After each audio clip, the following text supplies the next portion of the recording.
psiquiatra tem que entrar na jogada do tratamento da sexualidade, porque 70% das causas de transtornos da sexualidade são de origem psíquica. E os 30% que não são, tem uma repercussão psíquica. Qual que é a diferença entre libido e desejo? É a mesma coisa, na verdade, tá? Libido, na verdade, é um nome técnico. E desejo também é um nome técnico, faz parte das respostas do ciclo sexual masculino e feminino. Mas libido é uma palavra que surgiu com Freud. Porque Freud colocava libido como uma energia psíquica. Que é aquela energia da vida. Que é a energia da vida. Mas se tem uma coisa de desejo primário e secundário, existe uma diferença? Muito importante, assim, Júlia. Até porque quando o paciente chega com uma queixa de libido, a gente tem que diferenciar isso, né? Um desejo sexual hipoativo primário é algo que sempre foi assim. Sempre foi assim. Um desejo sexual hipoativo secundário é porque existe alguma causa, né? E geralmente essa causa é de origem psíquica.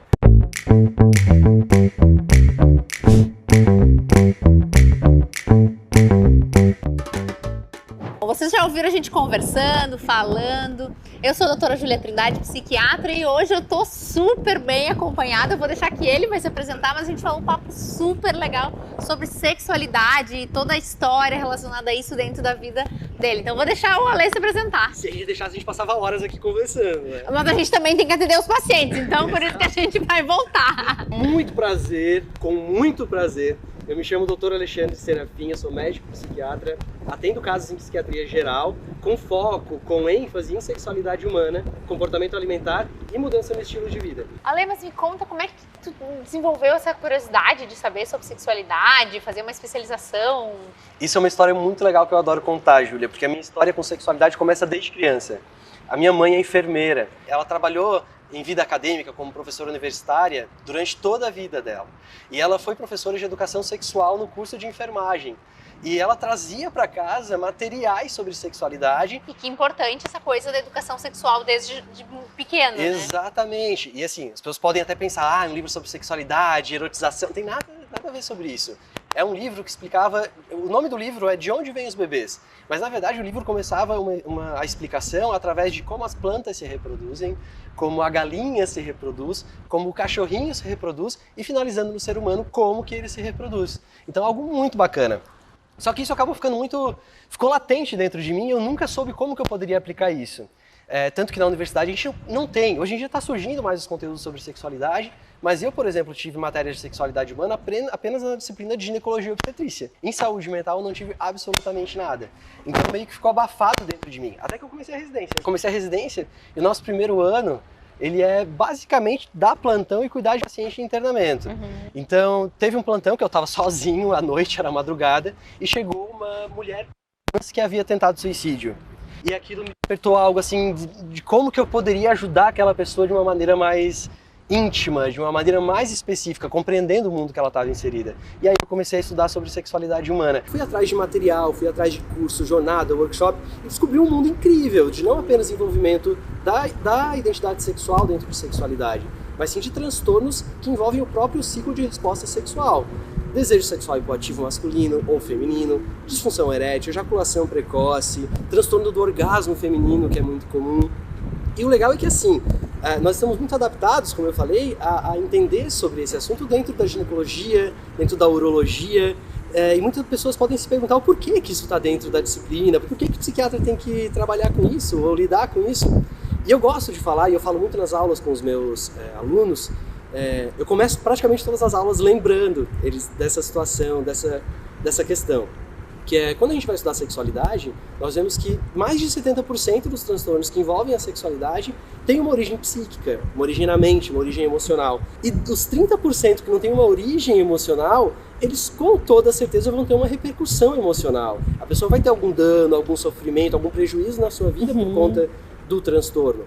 E outra coisa, que dentro do tratamento dos transtornos da sexualidade, são usados muitos medicamentos psicotrópicos. E quem melhor para lidar com medicamento psicotrópico do que o médico psiquiatra? E até porque saúde mental sem sexo não é saúde mental, né? Saúde mental. O próprio conceito de saúde fala isso, né? Que saúde não é apenas a ausência de doença, mas é um pleno estado de harmonia física, mental e sexual, que entrou no conceito agora. E que as pessoas têm muito medo de falar. Eu acho que tanto a gente como psiquiatra, eu me incluo nesse grupo, assim, às vezes a gente, dependendo do paciente, a gente acaba tendo um receio, porque o bom até dessa tua abertura e de tu falar sobre tudo isso, é que o paciente já chega contigo sabendo que pode falar. Exato. Né? Às vezes ele de repente vai constar comigo, ou mesmo até com outros colegas, ele tipo, será que eu posso falar assim? Ah, mas eu vou falar com a minha gineco, eu vou falar com o meu urologista, não vou falar com a psiquiatra. Geralmente o psiquiatra é o último o último profissional que o paciente procura. E muitas vezes o paciente chega com uma culpa dentro do consultório, né? Falando, nossa, mas o outro médico falou que eu tenho um problema psicológico. Como se um problema emocional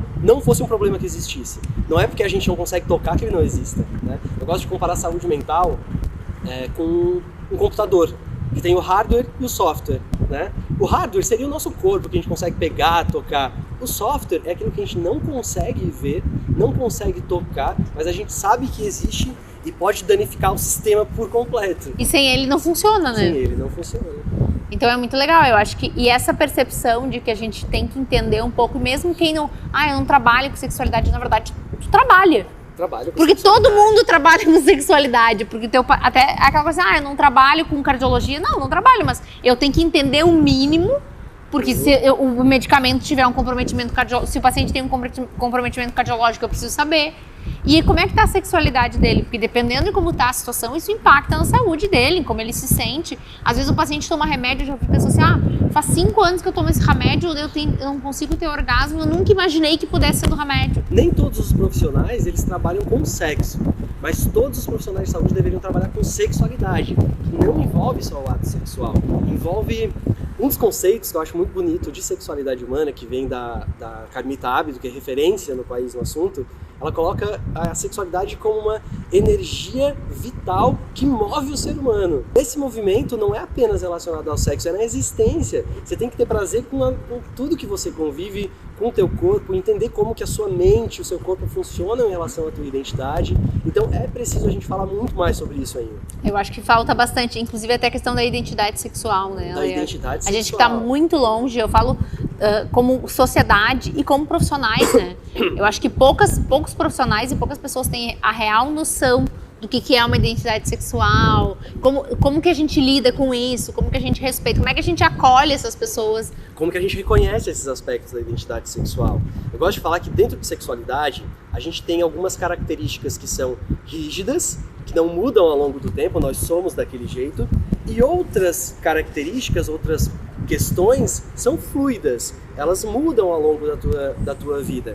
Por exemplo, quando eu falo de identidade sexual, eu falo sobre praticamente, vou resumir em 4 aspectos, né? Sexo biológico, identidade de gênero, orientação sexual e expressão de gênero.